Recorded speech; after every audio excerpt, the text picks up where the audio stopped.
Aku yang berterima kasih. Apakah kita bisa bertemu?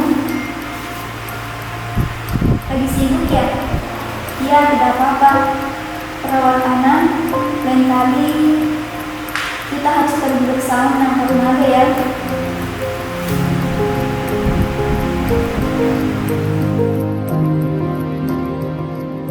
Saya ingin mencoba suatu perawatan. Apa kau mau menulis suatu autobiografi? Autobiografi? Bagaimana? Tulis peristiwa yang kau anggap penting dalam hidupmu. Bisa tentang kenangan masa kecil, cinta pertama, apa kuliah, apa saja boleh. Jangan fokus pada ceritanya, tapi fokus pada perasaanmu saat itu. Fokus bagaimana perasaanmu saat itu satu persatu. Catatlah perasaanmu dari waktu ke waktu. Mari kita mulai dengan 5 halaman. Insya Allah jam 3 nanti kita ketemu lagi di sini. Aku pengidap depresi yang mencoba bunuh diri. Karena itulah, aku datang ke poli kesehatan jiwa, sama seperti banyak pasien yang aku temui. Aku sedang sakit.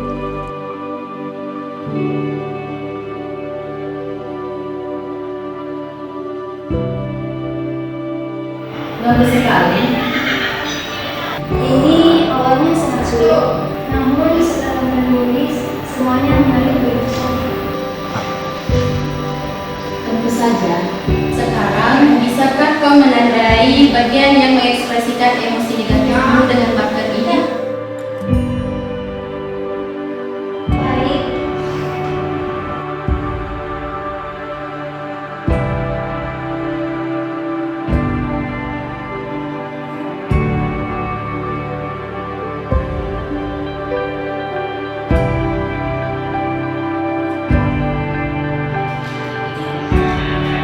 Setelah melihat ini, bagaimana perasaanmu? Ternyata awalnya tidak sebanyak ini. Setelah kuliah, orang hidupnya semakin banyak. Apa sungguh bagus seperti ini? Kau pasti selalu memikirkan banyak hal sehingga lupa dengan dirimu sendiri. Jadi saat arwah pun kau bingung harus melakukan apa. Tentu saja, kau bahkan tidak punya waktu untuk memeriksa perasaanmu. Cara ini disebut dengan metakognisi. Dengan begini kita bisa melihat kenapa kita bisa berpikir seperti ini dan mengapa kita merasakan emosi yang buruk, bisa stres sehingga menyebabkan delusi. Jadi, mari kita berusaha untuk menghilangkan warna-warna ini ya.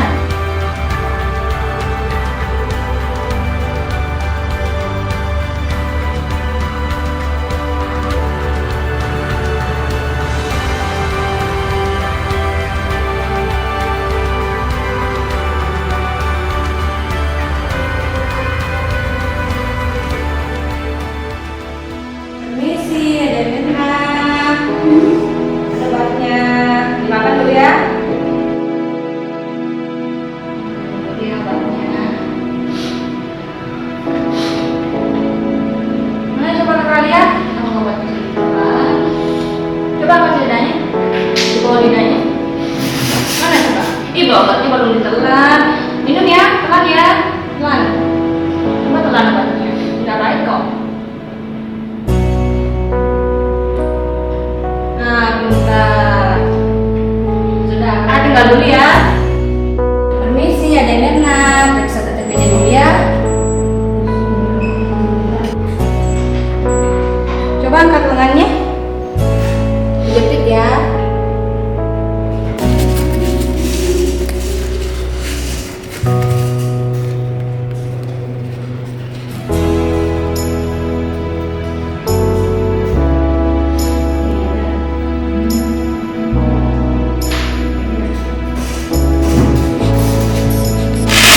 Tekanan darahnya normal ya. Suhunya juga normal ya. Sudah selesai ya. Kakak tinggal dulu ya.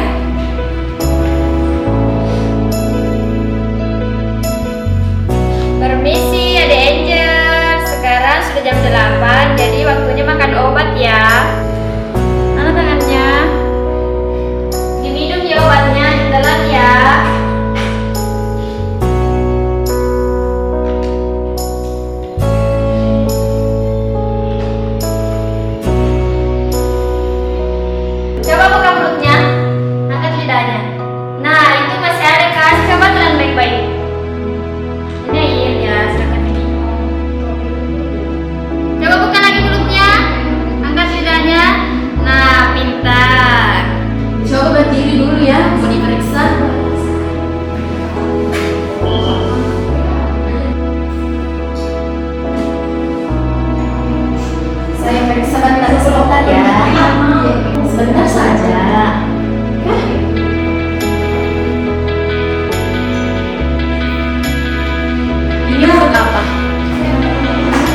Sudah izin belum sama perawat? Belum. Tidak bisa ya, kecuali sudah izin sama perawat. Oke? Jenderal, aku mau meningkat tenaga bersama Jenderal. Pasien halusinasi. Bagaimana Jenderal? Hah? Jenderal banyak pekerjaannya. Iya, banyak pekerjaan. Sebenarnya aku mengajakmu karena hanya kami yang percaya di sini. Oh ya, makasih ya.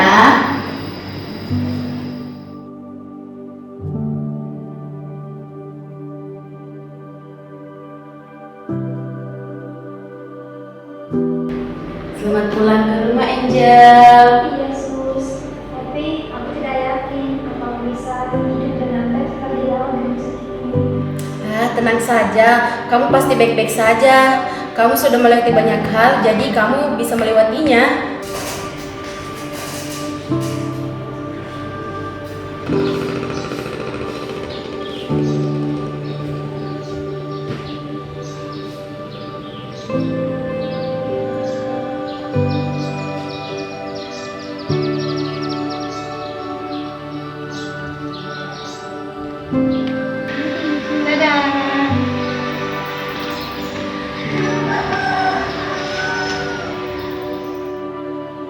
Pasien itu pasien halusinasi.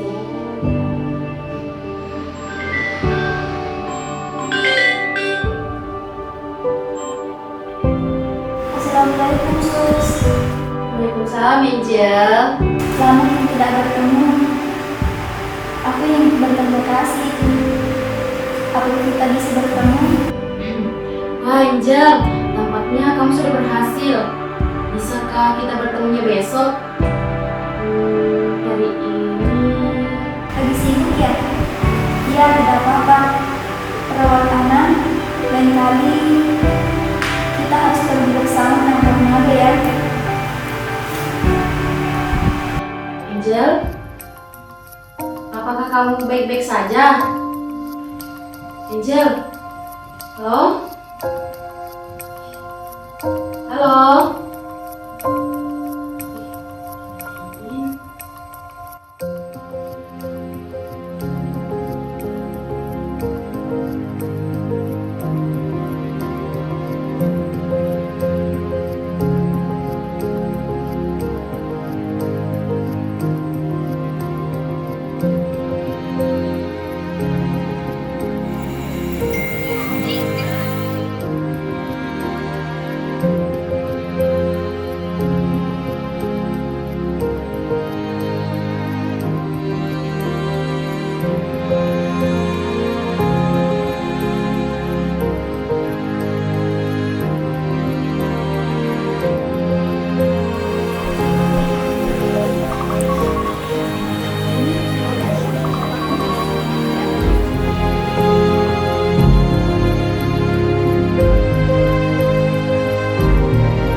Aku pun tidak tahu kenapa aku begini. Aku pun tahu aku aneh. Namun, aku tidak ingin melakukan apapun sekarang. Untuk pertama kalinya dalam hidup ini, aku merasa aku tidak ingin hidup. Tidak masalah jika mobil itu menabrakku sekarang.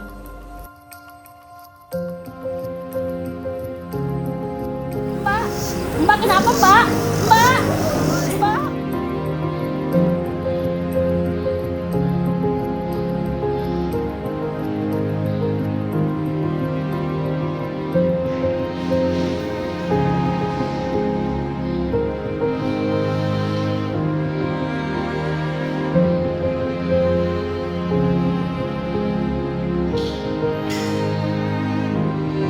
Aku bukan orang gila.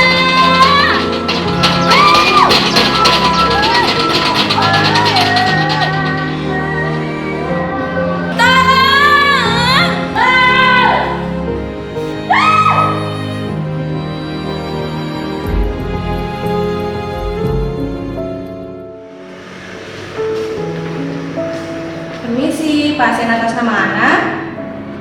Saya bukan pasien, saya perawat. Saya pulang. Ana, jadi Ana itu dirawat di sini atas admisi persetujuan perlindungan wali. Jadi tidak bisa untuk pulang semaunya saja, oke? Jadi di sini ada inform consent ya, sudah ditandatangani sama Mbaknya Ana. Dan juga ada surat keterangan sakit. Jadi Ana ini mengidap depresi berat. Bisa dilihat dulu ya.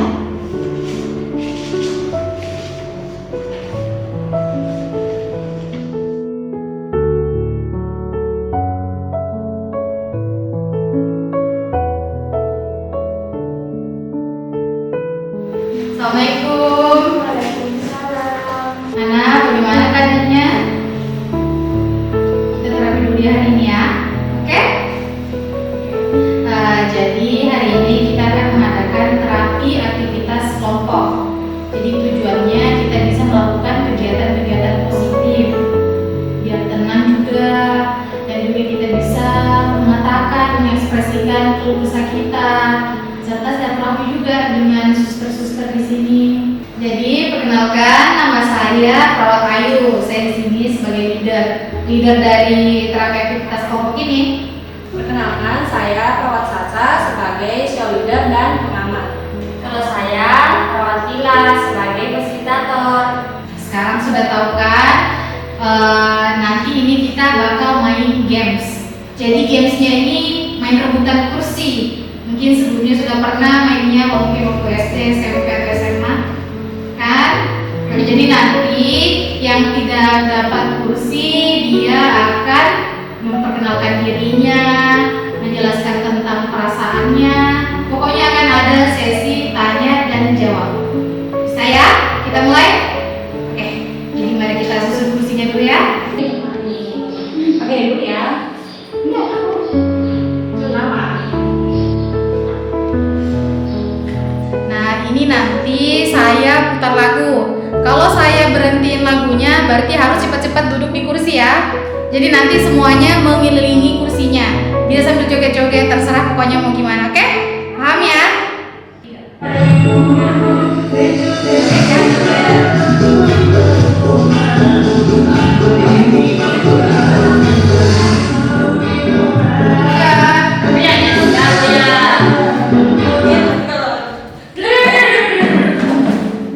Nah, jadi sudah tahu kan, saya perawat Sasa sebagai show leader dan pengamat. Jadi saya mau share sedikit di sini tentang keseharian saya, yaitu sebagai perawat.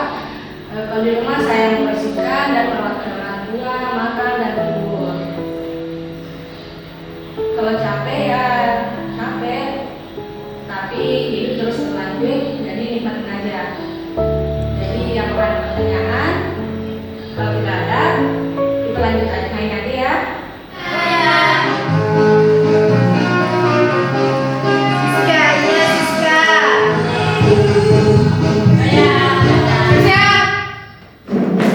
Ih, Siska nggak dapat. Hai, namamu siapa? Nama aku Siska. Siska umur berapa? Umur aku 21 tahun. Siska halusinasi penglihatan ya? Iya. Siska sering lihat apa? Biasanya Siska lihat kuntilanak terbang, terus rambutnya panjang. Situ lagi banyak. Waktunya kapan?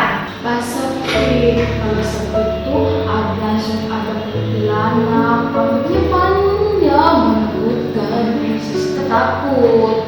Kalau Siska mulai halusinasi, Siska tinggal tutup telinga, pejamkan mata, dan katakan, pergi, kamu tidak nyata. Serta Siska juga bisa mencari teman untuk bercerita agar fokusnya teralihkan ya. Bagaimana, Siska mengerti? Ngerti. Oke deh. Namanya siapa? Nah, kalau umurnya 23. Kalau nggak salah, Ana ini perawat kan ya? Perasaannya Ana gimana sekarang? Perasaan saya merasa tidak berguna dan bersalah Kenapa? karena saya telah membunuh pasien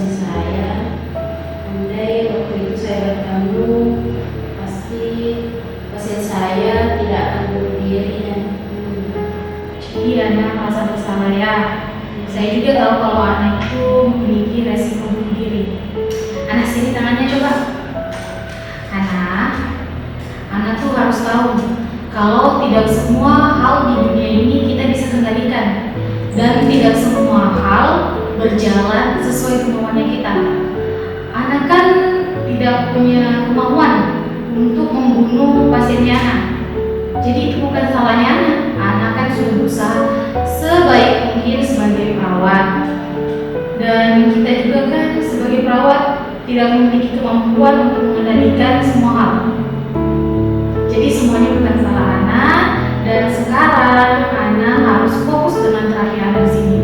Ingat keluarga, ingat juga pasien-pasien Ana yang lain. Oke, bisa? Mohon kerjasamanya ya. Jadi ini hasil evaluasi tahap dunia.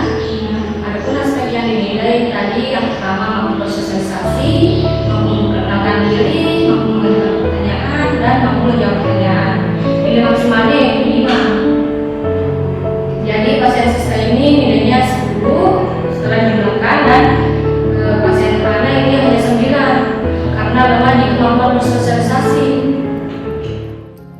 Jadi untuk evaluasi tahap yang hari kedua ini kita akan mempelajari tentang coping mekanisme. Setiap orang itu pasti memiliki coping mekanismenya.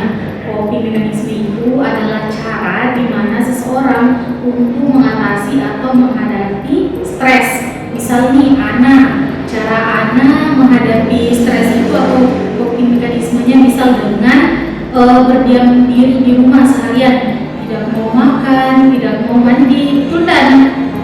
Betul kan? Nah, kalau Siska, coping mekanismenya itu bermalas-malasan di rumah, betul enggak? Nah, itu caranya kita untuk melakukan coping mekanisme. Coping mekanisme ini bisa dilakukan dengan cara positif ya. Misal, bisa dengan menonton film, mendengarkan lagu, bisa juga dengan seperti yang kita lakukan sekarang, yaitu bermain, bersosialisasi, ngerti kan? Oke, kita mulai ya. Kalau ada angin hijau dor, hatiku sangat kacau.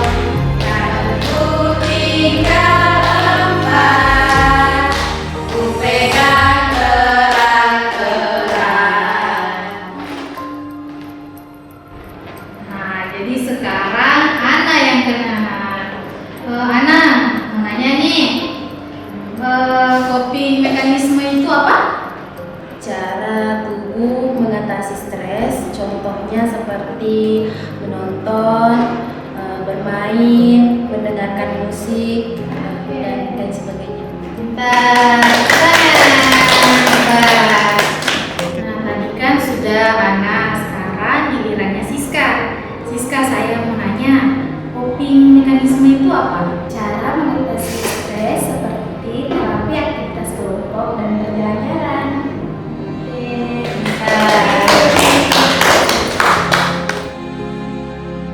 Jadi terapi ini bukan hanya sekedar bermain, tetapi terapi untuk pengobatan. Bagaimana dengan perasaan Ana dari hari pertama sampai sekarang, ada perubahan? Awalnya saya merasa tidak berguna dan merasa kosong. Setelah menjalani terapi, saya sadar bahwa tidak semua hal saya bisa kendalikan dengan sendiri. Jadi ini hasil evaluasi tahap kedua.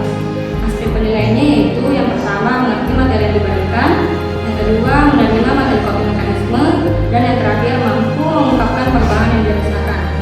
Nah, kedua pasien memiliki nilai 15 karena mampu mencapai aspek penilaian. Kanan, kiri, kiri. Nah, mana salah ya? Ana maju. Oke, Ana masih ingat nggak sama materi kita beberapa hari yang lalu tentang coping mekanisme? Masih. Oke, jadi apa itu coping mekanisme? Cara mengatasi stres. Oke, benar. Nah, sekarang saya mau nanya, Ana punya nggak rencana masa depan? Untuk rencana masa yang panjang, misal setelah keluar dari sini, Ana mau ngapain? Yang pertama memperbaiki diri, Oke. terus hidup bahagia melanjutkan profesi saya sebagai perawat. Masya Allah. Jadi anak udah ada target ya. Oke, semangat ya. Oke, semangat. Nah, tadi kan gilirannya anak. Sekarang gilirannya Siska. Saya mau nanya. Kita kan sudah mempelajari tentang coping mekanisme. Bisa Siska sebutkan contohnya? Yaitu menonton film sama mendengarkan lagu. Oke, hebat. Nah, sekarang saya mau tanya lagi. Siska punya rencana masa depan apa? Kalau Siska mau melanjutkan kuliah supaya memiliki banyak teman. Wah, lanjut kuliah, punya banyak teman, dan juga jadi pintar, oke? Iya. Oke, semangat ya. Oke, semangat ikut terapinya biar cepat sembuh dan cepat kuliah, oke? Oke. Jadi ini hasil evaluasi TAK hari ketiga. Nah, aspek penilaiannya yaitu yang pertama menyebutkan contoh coping mekanisme, dan yang kedua memiliki rencana masa depan, yang ketiga menjelaskan coping mekanismenya. Kedua pasien memiliki nilai 15 karena mampu mencapai aspek penilaian. Iya, iya.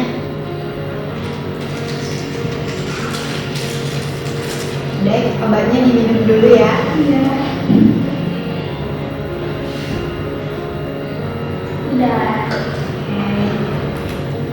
Assalamualaikum. Waalaikumsalam. Lagi ngapain Siska? Wah, ini Siska barusan minum obat. Oke, minum obat. Ini ada Ana nih mau pamit. Iya Siska, saya sudah mau pamit dulu ya.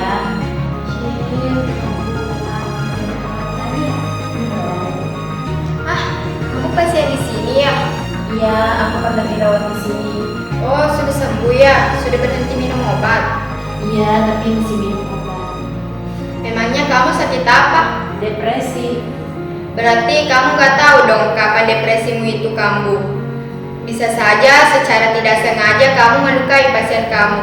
Lagi pula orang dengan gangguan jiwa kembali bekerja, bukankah itu serakah? Ibu, sebagai kepala ruangan bisa saya bertanya? Siska ini apanya Ibu? Adik saya. Adik. Apa Ibu tahu apa rencananya dia setelah keluar dari sini? Siska ini mengidap halusinasi yang berarti gangguan jiwa. Siska setelah keluar dari sini mau melanjutkan pendidikannya atau kuliah. Seperti yang Ibu katakan tadi, orang dengan gangguan jiwa itu ketika ingin melanjutkan hidup, bekerja ataupun melanjutkan pendidikan itu serakah. Selanjutnya, apakah Ibu setuju kalau saya mengatakan Siska serakah karena ingin melanjutkan kuliahnya lagi? Kalau orang lain berkata demikian, ya biarkan saja Ibu. Tetapi kita jangan, karena Ibu mengalaminya. Seharusnya Ibu mengerti. Lagian Ibu, penyakit jiwa ini bukanlah penyakit yang bisa diprediksi. Penyakit ini bisa mengenai siapapun, kapanpun, dan dimanapun. Dear me, I deserve all good things. I appreciate my life with all of my heart. Thank you for surviving to this day. Thank you for fighting for a better life. I promise I will achieve my goals and dreams. Meski seragam perawatku ternodai, ini tetap seragam perawat. Begitupun aku.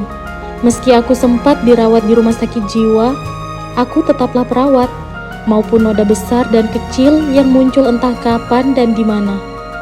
Juga noda yang bahkan tidak disadari karena tersembunyi di balik bekas luka. Bahkan noda karena air yang kutumpahkan sendiri. Aku harap Angel berdamai di suatu tempat yang indah di sana, sambil menanti hari esok yang kering dan lembut, serta pagi yang bersih, yang pastinya akan datang suatu saat nanti. Maka bertahanlah.